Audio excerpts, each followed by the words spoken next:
Hi, I'm Sarah Segar from Experiential Learning Depot. Have you ever wondered how to design a project-based learning experience around your learning targets or standards without sacrificing engagement or flexibility? I have some real examples for you straight from my own kitchen and my classroom. Let's talk about how you can turn goals, objectives, and standards into rich, engaging PBL experiences. Let's talk about how to build a PBL around standards, objectives, or targets. Ones that students actually care about. This summer, I had one big learning goal for my own kids at home. They're 8 and 11, and that was to keep practicing writing. Nothing fancy, just consistency. We started with daily journaling, which frankly they see as a chore. It's summer, they say.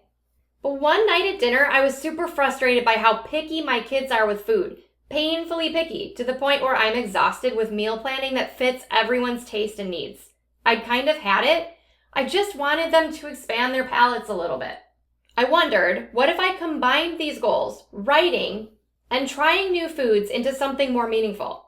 Those were my goals for them, so I also considered their interests. At the time, one of their big interests was different cultures. Just a week earlier, on a walk with my 11-year-old, they spent the entire time listing every country in Europe. The world beyond Minnesota had their attention. And that's how our summer PBL was born.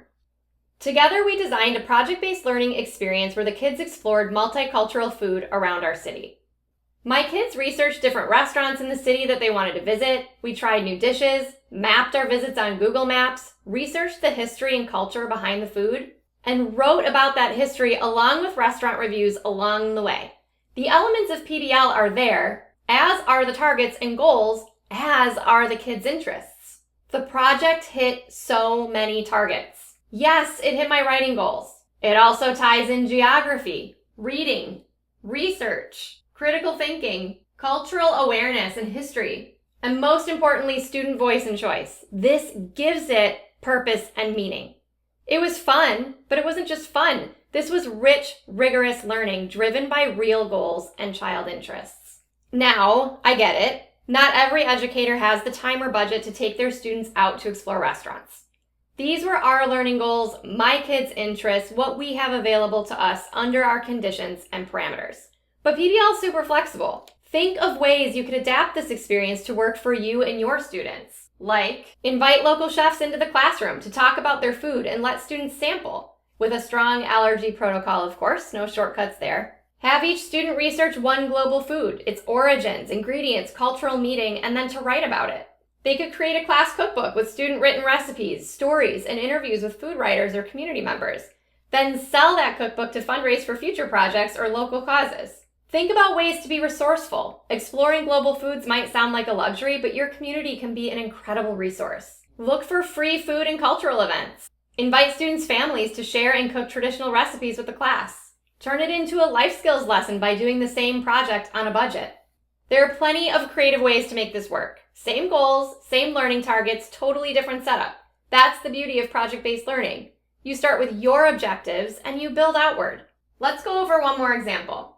Let's say I'm an 11th grade ELA teacher, and I want to cover the grade 11 Common Core explanatory writing standards.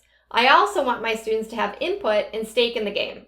I want them to care about what they're doing. That's where PBL comes in. Here's how I might develop a PBL that both hits those standards and engages and motivates learners. Here's the driving question. How can our 11th grade ELA class use explanatory writing to inform our communities about the issues that matter most to us and inspire real conversation and action?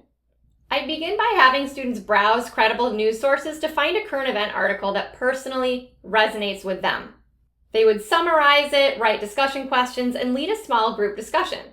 While these steps aren't tied to the exact standards I originally planned to address, they naturally build literacy, speaking, and listening skills, while also helping students make a personal connection to the topic. Next, I want students to turn that discussion into a polished explanatory article, meeting every standard for organization, clarity, evidence, tone, and precision.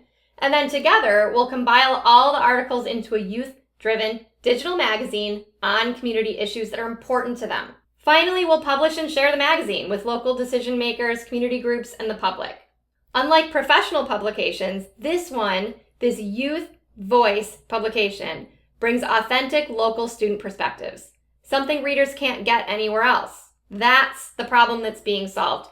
That's what's relevant to your students. That's what matters to your students while staying in the PBL framework. It's standards-based writing and reading, listening, and speaking with a real audience, a real purpose, and a lasting impact because student voices can change the conversation.